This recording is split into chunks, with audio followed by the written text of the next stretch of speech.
Hermanos, buenas tardes.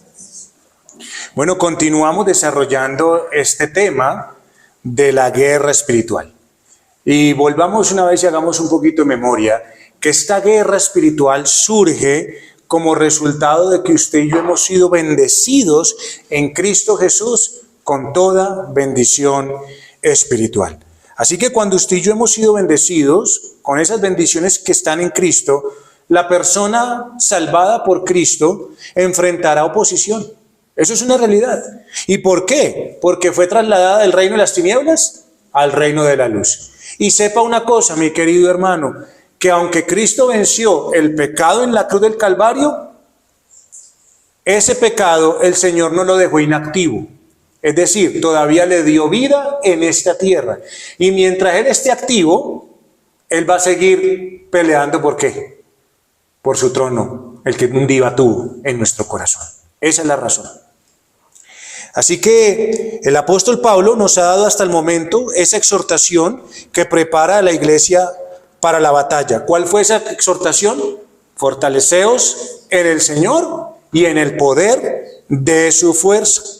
Y a fin de que usted y yo podamos aprovechar precisamente todo el poder de la fuerza del Señor, de la cual nos está hablando el apóstol Pablo, nos dio un mandato: vestíos de toda la armadura de Dios para que podáis estar firmes contra las acechanzas del diablo, porque no tenemos lucha contra sangre y carne, sino contra principados, contra potestades, contra los gobernadores de las tinieblas de este siglo, contra las huestes espirituales de maldad en las regiones celestes. Por tanto, tomad toda la armadura de Dios, una vez más, para que podáis resistir en el día malo y, habiendo acabado todo, estar firmes. Así que estas enseñanzas las hemos llevado, mis queridos hermanos, y dijimos que la íbamos a hacer en dos partes. Y la primera, para que usted y yo nos pudiésemos fortalecer en el Señor, en el poder de su fuerza, para poder hacer eso, dijimos, ¿cómo apropiarnos del poder de la fuerza del Señor?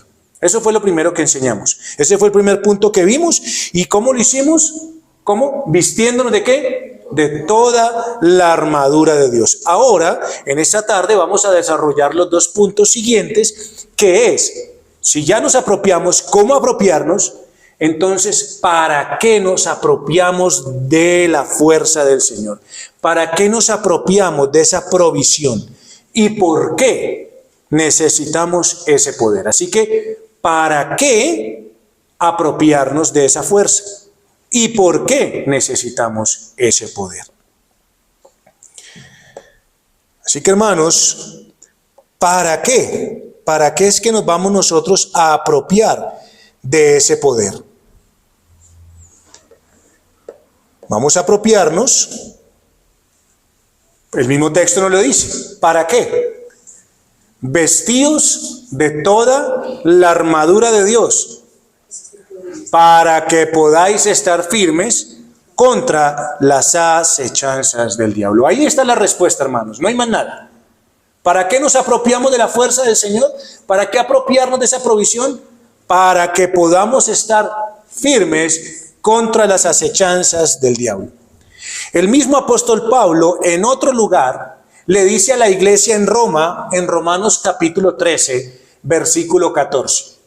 En otro lugar, en la iglesia a los romanos, le habla a ellos y en el capítulo 13, versículo 14, les dice lo siguiente: vestíos del Señor Jesucristo. Vestíos del Señor Jesucristo. Así que mire, hermanos, lo que el apóstol Pablo está diciendo es que usted y yo nos fortalezcamos en el poder del Señor, en su fuerza. ¿Cómo? Ya lo dijimos, vistiéndonos de toda la armadura. ¿Para qué? Para que podamos estar firmes. Pablo le dice también muy parecido a los romanos, le dice vestíos del Señor Jesucristo. Así que de esta manera el apóstol nos está presentando a Cristo como ¿qué? Como una poderosa armadura. Mira, iglesia, hasta que usted y yo no estemos vestidos de Cristo, vamos a estar desarmados para la batalla espiritual. Mire que esto va en concordancia con lo que hablábamos en la mañana. Para el apóstol Juan nos habla de la santidad, pero para eso nos recuerda ¿a quién? A Cristo. el sacrificio que Cristo hizo por nosotros, porque es la única manera y la única fuente en la cual usted y yo podemos vivir en santidad. Así que hasta que usted y yo no estemos vestidos de Cristo, vamos a estar desarmados y desnudos para la batalla espiritual. Así que, hermanos, cuando hablamos de la batalla espiritual, cuando estamos hablando de estar revestidos de Cristo, de estar vestidos de lo que el Señor nos está dando, no se trata de estar revestidos de moralidad, que eso es lo que muchas veces la gente piensa. Me he visto de moralidad, no puedo hacer esto, no puedo hacer esto, no puedo hacer lo otro. Pero resulta que el apóstol Pablo también nos dice que esto no tiene ningún poder ni contra Satanás ni contra los apetitos de la carne. Eso no se trata de moralidad. Hermanos, cuando hablamos de las escrituras echan por tierra esa falsa enseñanza de que el cristianismo es color de rosa, que todo es facilito. No, Dios nos provee de una armadura. Mire que Dios nos está diciendo, vístanse de toda la armadura de Dios. Y si usted necesita una armadura, ¿es para qué? Porque hay una guerra, porque hay una batalla que es dura. Y si no le pone esa armadura, usted de seguro va a morir. Así que Dios nos está proveyendo de una armadura para que usted y yo estemos firmes espiritualmente. Porque en el cristianismo, aquel que ha creído en Cristo como Señor y Salvador, se le va a venir y le van a llegar muchos ataques de parte de Satanás y de todos sus aliados. De ahí es donde van a venir todos nuestros ataques. Así que no podemos caer en ninguno de los dos errores que vimos antes, de estarle achacando todo a Satanás, o por otro lado decir simplemente que ya Satanás a mí no me toca porque estoy en Cristo Jesús. No podemos caer en ese engaño, hermanos. ¿Por qué? ¿Por qué? Hermanos, pero tampoco podemos ver una cosa, creer que es que Satanás es un gatito pequeñito que no hace ningún daño. No. Ahora, cuando vamos a hablar de esto, cuando hablamos de que los ataques que vienen hacia el cristiano vienen de parte de Satanás, no le voy a dar un estudio acerca de la existencia del diablo. Yo no voy a hacer un estudio acerca de la existencia del diablo, porque desde el principio la Escritura enseña que el diablo ¿qué? Que el diablo está claramente, es real y además es algo personal. Pero sí tenemos que saber lo siguiente. Tenemos que saber algo para que usted y yo podamos llevar bien esta batalla, sabiendo que es Satanás. No podemos desconocer a este enemigo, es real y se presenta y engaña y tienta. Eso quiere decir que es personal. ¿Ven? O sea, es una persona, es en persona. Pero lo primero que tenemos que saber es que Satanás no es una fuerza negativa, no es simplemente algo maligno, como lo hacen ver. O sea, hoy se hace ver a Satanás simplemente como un poder maligno, como un poder simplemente, como una fuerza negativa, pero eso no es Satanás. Satanás no es un personaje de ficción, mis queridos hermanos. Satanás no es ese que nos enseñaron a nosotros que tiene cachos. ¿Sí recuerdan? Ese que tiene cachos y que tiene pies como de ¿qué? Como de caballo. Eso es lo que han enseñado, hermano. Yo recuerdo que hubo un tiempo hace muchos años que empezó a rondar una noticia de que en las discotecas Satanás estaba yendo y se estaba llevando mujeres. Y que cuando lo miraban hacia abajo tenía pies, cascos como de caballo. Y tenía cacho y todo. Eso le empezaron a hablar. Y la gente se asustó tanto que siguió yendo a las discotecas. ¿Por qué? Porque lo presentan como un personaje de ficción.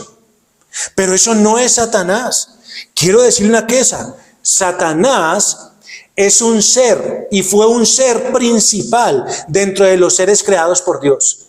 Satanás no es cualquier cosa. Satanás fue un ángel al cual se le había conferido gran poder de parte de Dios, pero que un día se rebeló. Y cuando se rebeló al intentar usurpar el puesto de Dios y cayó. Eso fue lo que pasó con Satanás. No obstante, aunque Satanás ¿cayó de qué? De su puesto. Cayó de ese puesto que Dios lo había puesto muy alto. Pero la cuestión es que el hecho de haber caído no lo debilitó. Para nada lo debilitó. Él es fuerte, Él es poderoso. Y desde el Edén, hermano, desde el principio, Satanás busca y procura con todas sus fuerzas destruir a los hombres. Satanás no busca destruir a Dios. Quiero que lo sepa, porque a veces la gente cree que es que Satanás quiere destruir a Dios. No, Satanás no quiere destruir a Dios, porque él sabe que contra Dios no puede hacer nada. Él lo sabe. Pero lo que Satanás sí sabe es que puede acabar con los hombres que sirven ¿a quién? A Dios. A eso sí los quiere estorbar. Y no podemos dudar, querida iglesia, ni por un momento que Satanás va a lanzar toda su furia contra los que aman a Dios y su palabra. La va a lanzar toda su furia. Oiga bien, no le va a mandar unos darditos, no le va a mandar, no, con todo lo que él tiene y puede, va a buscar acabarlo. Satanás busca oponerse con todo lo que tiene a la obra de Dios, pervirtiendo la palabra de Dios, estorbando y poniendo tropiezo a los siervos de Dios, impidiendo que los hombres vengan al evangelio de la salvación, cegándoles el entendimiento. Y como si fuera poco, hermanos, como si fuera poco, ¿sabe qué hace? Aparece como ángel de luz en medio de la iglesia para acabar a los hombres piadosos. Esa es la batalla que usted y yo tenemos contra ese pequeño ser. Parece que es inofensivo. Contra esa fuerza del mal, supuestamente. No, hermano, él sabe lo que hace. Y todo esto es lo que él está haciendo. Así que, hermanos, miren, nunca podemos considerar a Satanás como un pobre diablo. Él no es un pobre diablo. Porque Satanás es un ser malvado a más no poder.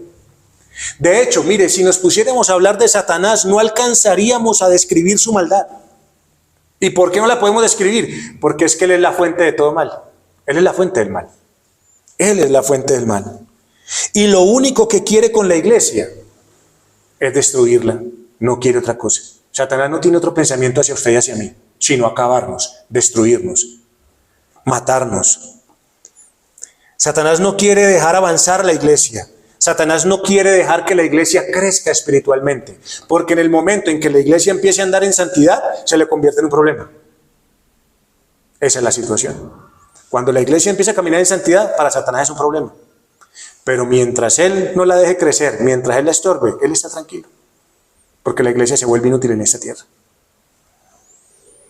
Así que como Dios lo conoce tan bien, Dios conoce también a Satanás. Tiene un propósito al darnos la armadura. Tiene un propósito al darnos la armadura. ¿Qué nos dice el versículo 11? Vestidos de toda la armadura de Dios. ¿Para qué necesitamos apropiarnos de esa fuerza? Para que podamos estar firmes. Para que nos podamos sostener. Para que usted y yo podamos estar en pie. Para que permanezcamos en pie frente a sus acechanzas, frente a sus trucos, frente a sus trampas, frente a sus engaños con los cuales nos quiere hacer caer. O en su defecto, hacernos lo menos útiles posibles y los más miserables en lo que respecta a la salvación. Entonces ya entiende por qué usted y yo necesitamos apropiarnos de esa fuerza para poder permanecer firmes. Es decir, poder estar en pie, poder sostenernos cuando Él venga con sus trampas, con sus mentiras, con sus engaños, con todas las cosas, con sus trucos, con todo lo que Él sabe hacer. Para eso es que Dios nos da la armadura. Si notamos bien esta armadura, si usted y yo leemos desde el versículo 10 al versículo 20 y notamos la armadura que el Señor nos da más mecanismos de defensa que de ataque, si usted se ha dado cuenta. Son más los mecanismos que nos defienden. Son más los mecanismos que nos protegen que los mecanismos que Dios nos da para atacar. Y esto precisamente por la cantidad de atentados que nos hará el enemigo. No crea que le va a hacer solamente un atentado. Es muchos atentados que le va a buscar hacer para que usted caiga. Usted es un objetivo de alto valor, querido hermano. Y en esto no quiero usar el lenguaje evangélico moderno, que tú eres valiente, que eres valoroso y que por eso es que el enemigo te quiere acabar. No, hermano, es una realidad. Usted es un objetivo de alto valor para el enemigo.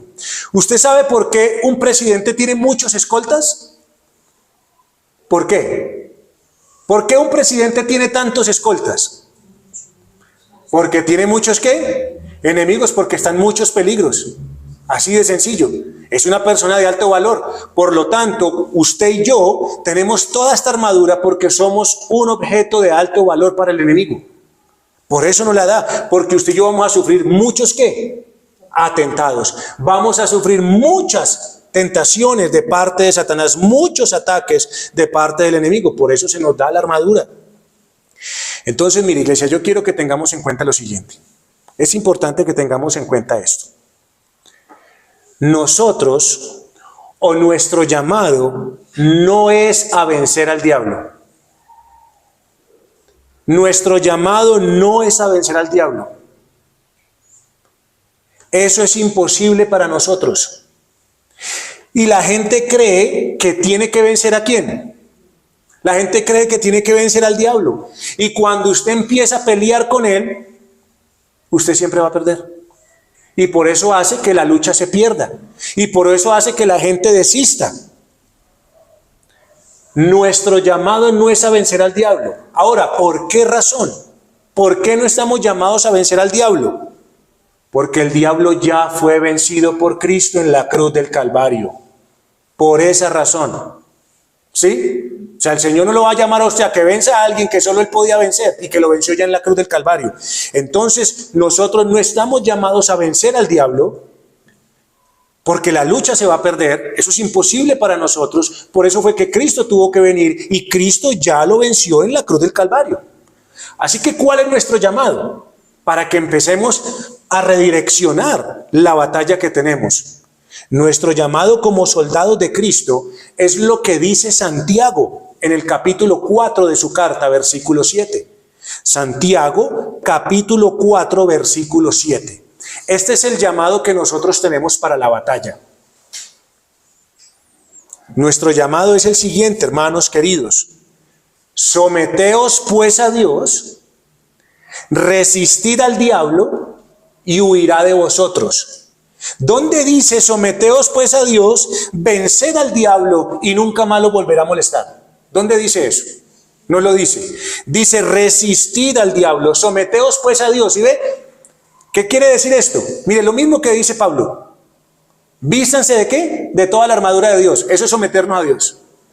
Resistid al diablo, estén firmes y él huirá de vosotros. Ese es nuestro llamado. ¿Qué debemos hacer? ¿Vencerlo? ¿Cuál es el llamado? ¿Cuál es nuestro deber? Resistirlo, exactamente. Y esa palabra, resistirlo, en el griego significa pararse en contra, oponerse, contradecirlo. ¿Sí entiende, hermano? Es pararse en contra de él. Es oponérsele a sus artimañas. Es contradecirlo, que cuando él nos dice sí, haga esto, ¿usted qué hacemos? No, así no lo hacemos. Ese es el llamado. ¿Y cómo lo vamos a contradecir? ¿Cómo nos vamos a oponer a él? Sujetándonos a Dios. Es decir, firmes con los recursos que el Señor nos dio, que son lo que vamos a ver más adelante.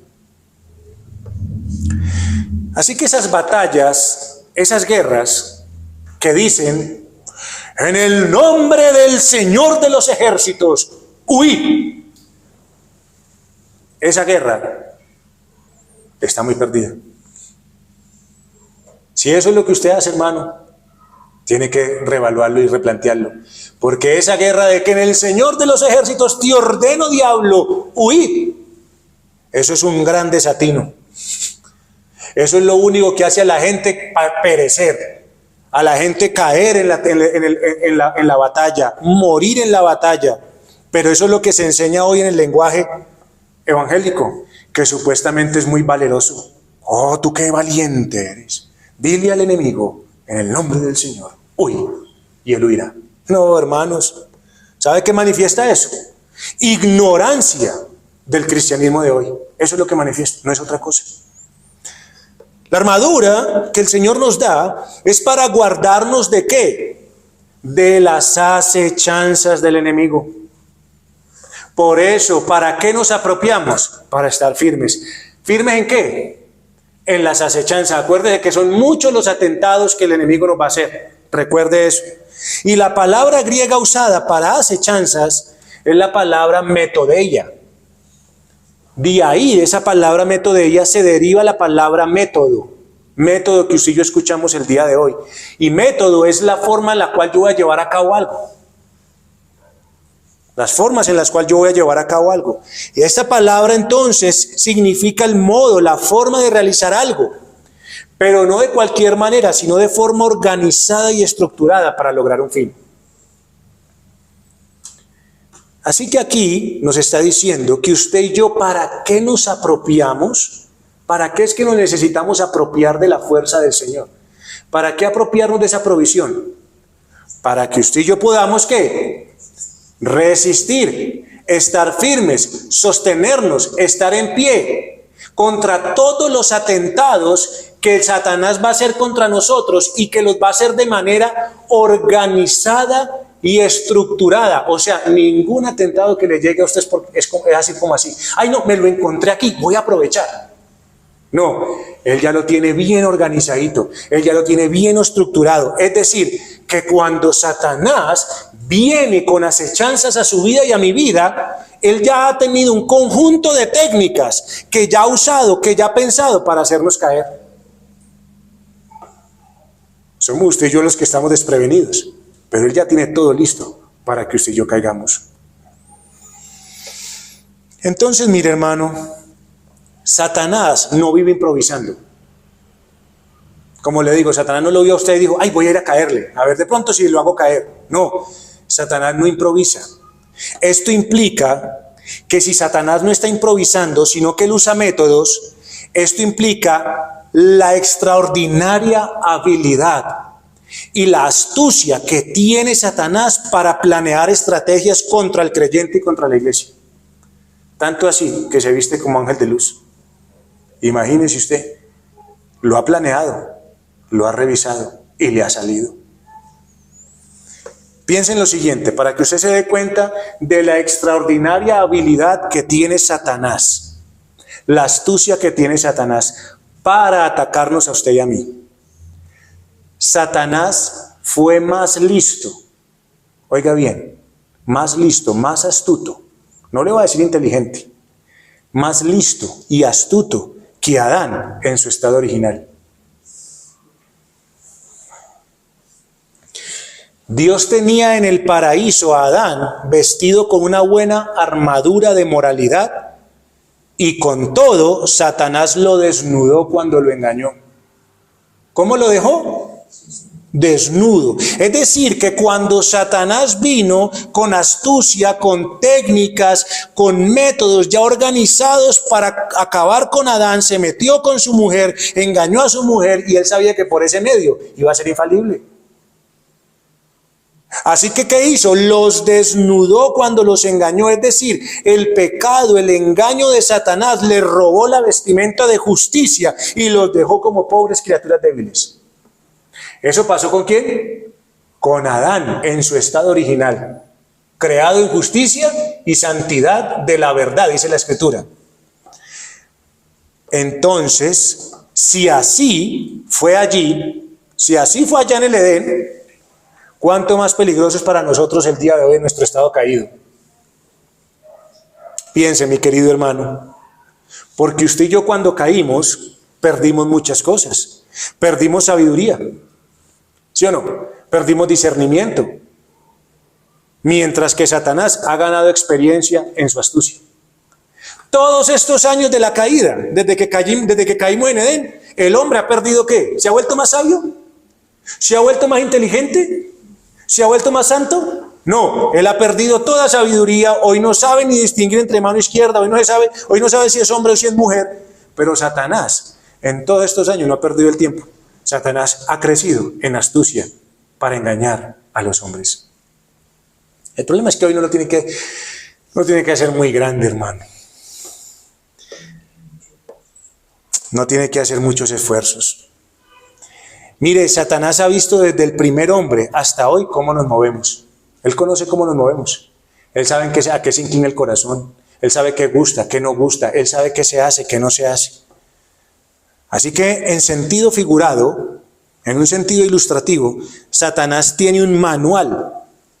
¿Usted ha visto a los técnicos? Los técnicos ya dicen, bueno, esto es así, vamos a jugarlo así, así. Ya tiene un manual. en sentido figurado, Satanás tiene un manual y ya sabe cómo ataca a cada hombre. Y él sabe que eso es preciso. Él tiene el método preciso para cada carácter. Él tiene el método preciso para cada personalidad.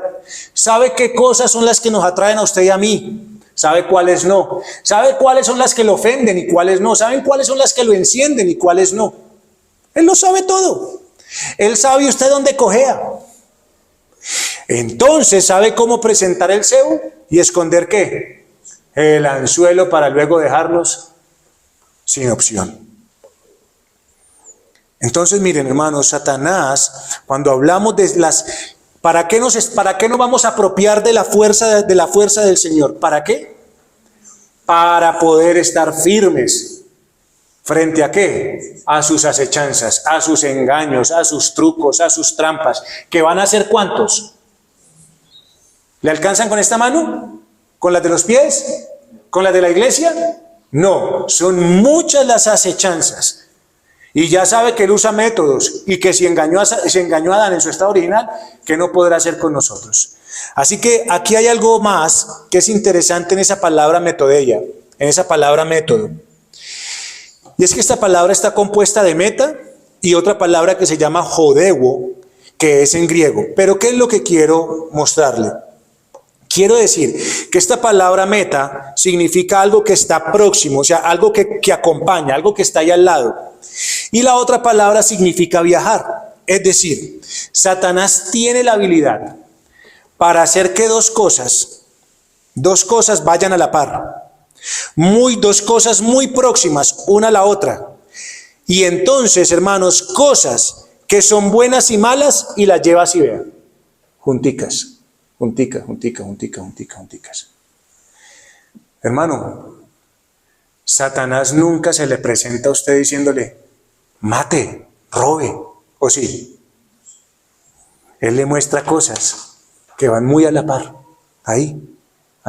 Y por eso es que, ¿qué? Por eso es que nos puede engañar. Él es un engañador por excelencia. Los ataques de Satanás no son muy obvios, no son muy abiertos en su maldad. Él busca más bien el método para hacer ver lo malo como algo ¿qué? Como algo bueno y lícito. Él se vale de cualquier situación. Quiero que lo sepa, iglesia. Atienda lo que estamos hablando porque sé que estamos en un trabajo de tratar con el pecado, ¿cierto? Pero quiero que se dé cuenta, Él se vale de cualquier situación, de cualquier emoción, de cualquier aflicción del creyente para tentarlo y llevarlo a pecar contra Dios. Le voy a poner un ejemplo. ¿Qué es lo más natural? Escúcheme bien lo que le voy a decir.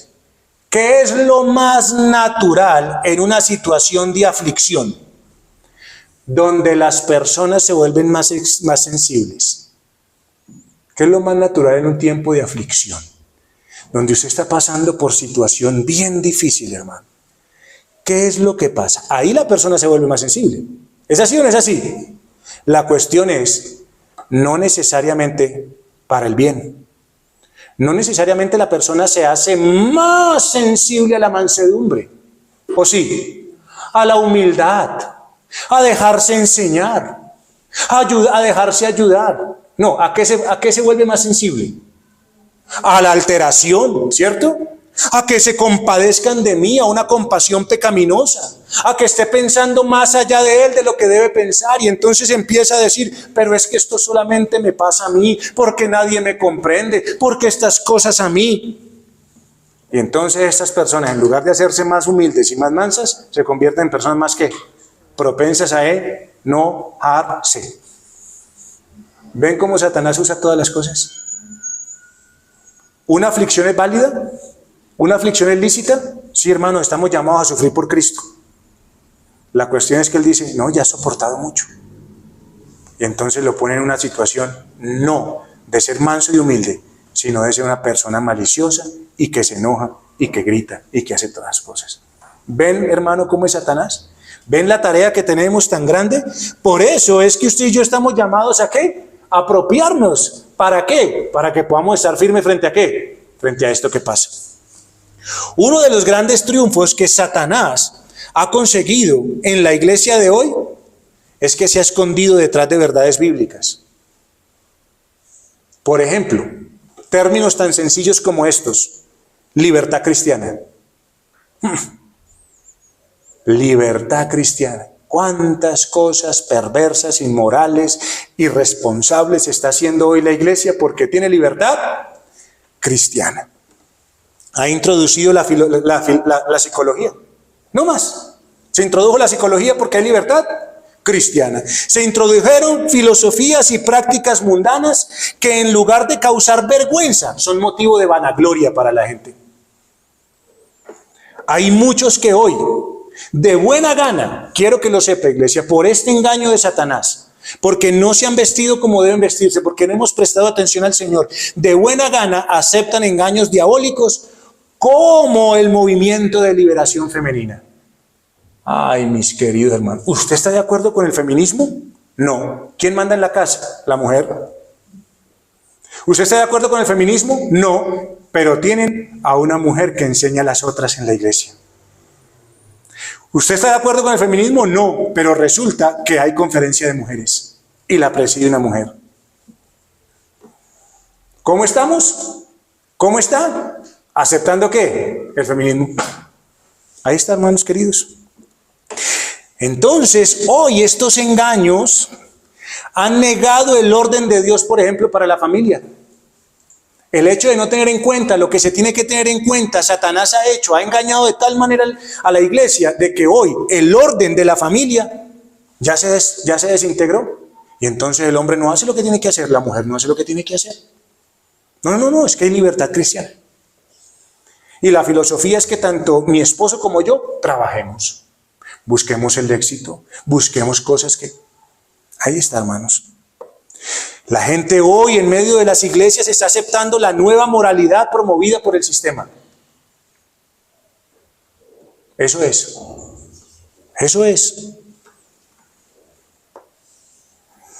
Aceptan la homosexualidad, que es la perversión total de la sexualidad que Dios dio, pero la aceptan.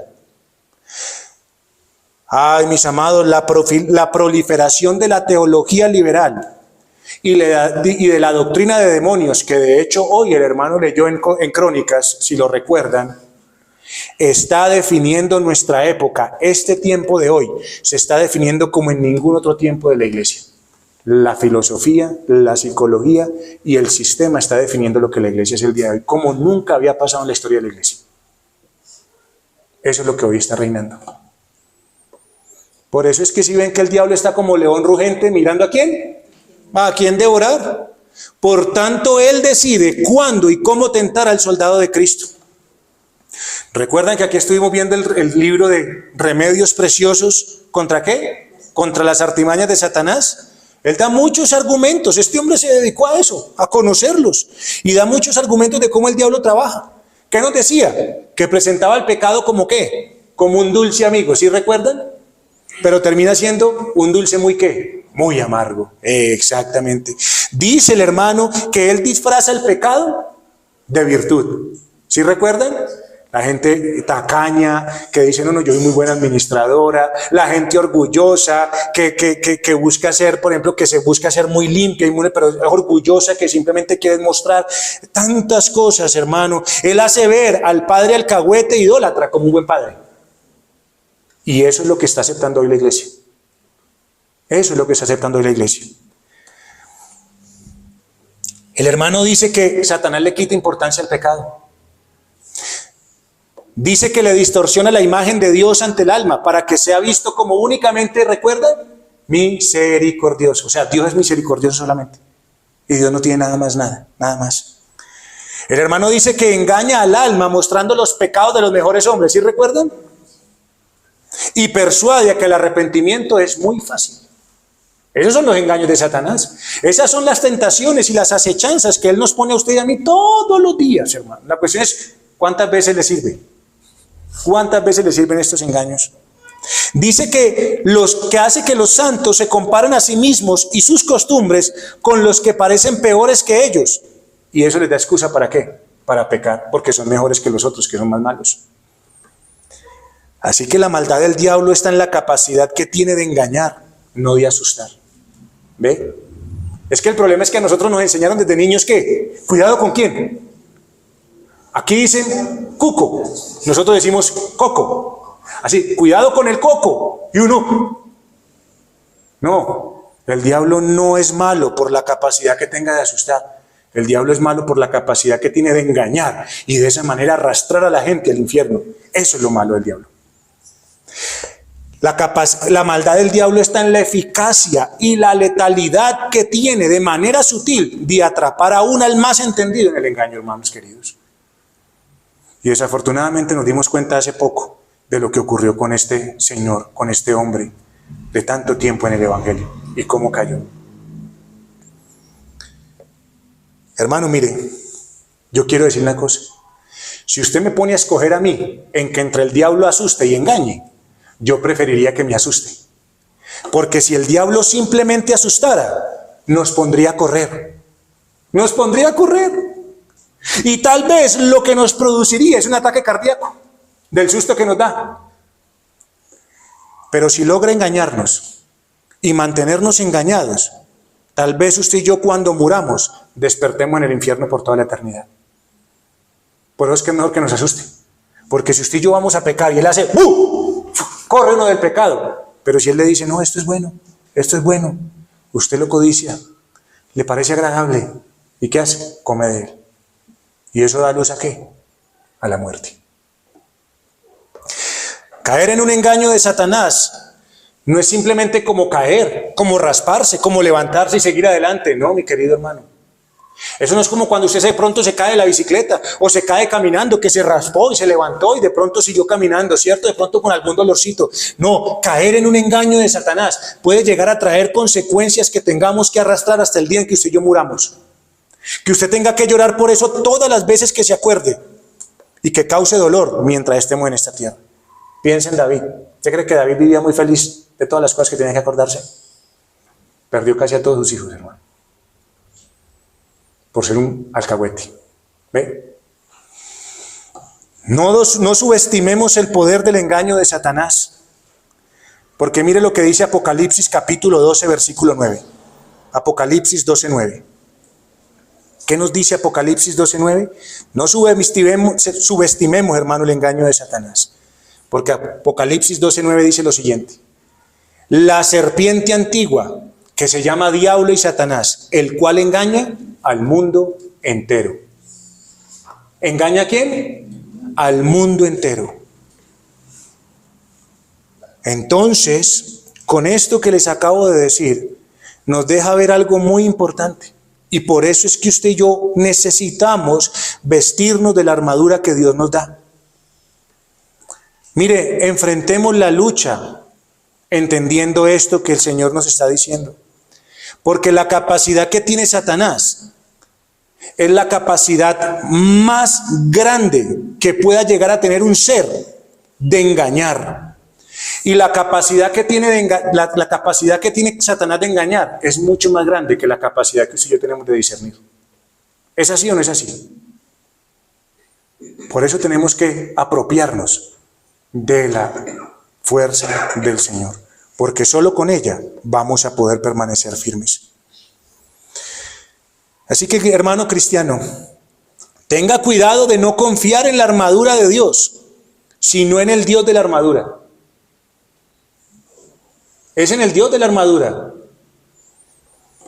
Porque todas nuestras armas, como dice la segunda carta a los Corintios, capítulo 10, versículo 4, segunda carta a los Corintios 10, 4, todas nuestras armas son solamente poderosas en Dios.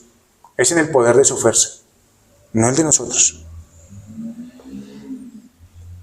Terminemos entonces este punto respondiendo lo siguiente. ¿Para qué apropiarnos de esa provisión? ¿Para qué, hermanos?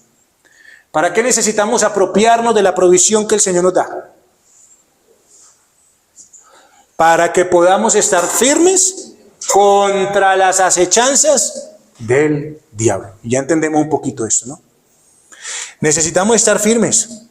Iglesia, necesitamos no ser movidos por medio de ese adversario engañador, que tiene un poder muy grande para llevar a la par, acuérdese, verdades y mentiras, para que usted y yo caigamos. Tenemos que aprovisionarnos de esta fuerza porque Él tiene la capacidad de hacer parecer lo bueno como malo y lo malo como bueno. Es capaz de hacer pasar algo verídico como falso y lo falso como verídico para que lo hagamos. Tenemos que apropiarnos de esto porque Él anda como león rugiente mirando a quién devorar. Busca al débil y distraído y lo atrapa para no dejarlo salir con vida. Y usted sabe que yo le pongo a ustedes siempre el ejemplo de Nat Geo. El animalito, hermano, usted ha visto que los animalitos andan en grupos, ¿cierto? ¿Sí? Y usted ha visto que cuando el león va a cazar, ¿usted sabe qué hace? ¿Se tira de una vez? No, porque si hay uno fuerte, pierde. Él empieza a mirar cuál es el que está descuidado, cuál es el que está cojeando, cuál es el que va más lento, cuál es el que... Él todo eso lo mira y cuando lo ve, ataca de tal manera que los demás se vayan y ese quede solo, porque sabe que no puede responder. Así hace Satanás.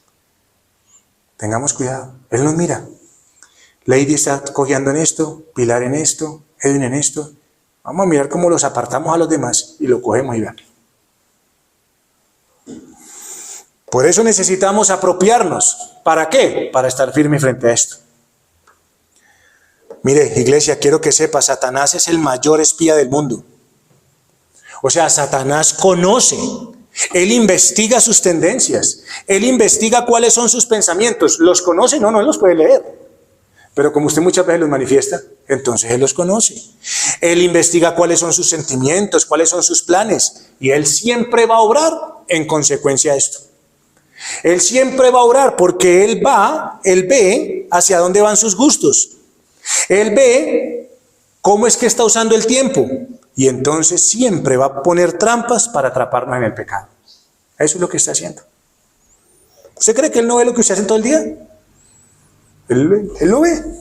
Él no es que sea omnipresente como Dios, pero seguro que él sí pasa por a veces, cuando pase por ahí por nuestra sabrá, y por eso muchas veces, vea, nos gana. Satanás tiene el poder y los medios, que son el mundo y sus placeres, para tentar el corazón del hombre, que muchas veces se inclina hacia eso. Por tanto, debemos asegurarnos de tener toda la armadura de Dios, porque esto no es un capricho. ¿Por qué? Porque la segunda carta a los Corintios, capítulo 2, versículo 11, dice lo siguiente. Segunda carta a los Corintios 2:11 dice: hermanos, ¿para qué necesitamos apropiarnos del poder del Señor, de la fuerza del Señor? Para que Satanás no gane ventaja alguna sobre nosotros, pues no ignoramos sus maquinaciones. ¿Para qué? Para estar firmes. ¿Para qué nos apropiamos de la fuerza del Señor? Para que Él no gane ventaja sobre ninguno de quién, de nosotros, hermanos. Necesitamos permanecer firmes en el Señor. Aquí, hermanos, termino esta enseñanza. Y la próxima vez vamos a ver por qué es que necesitamos ese poder. ¿Por qué necesitamos?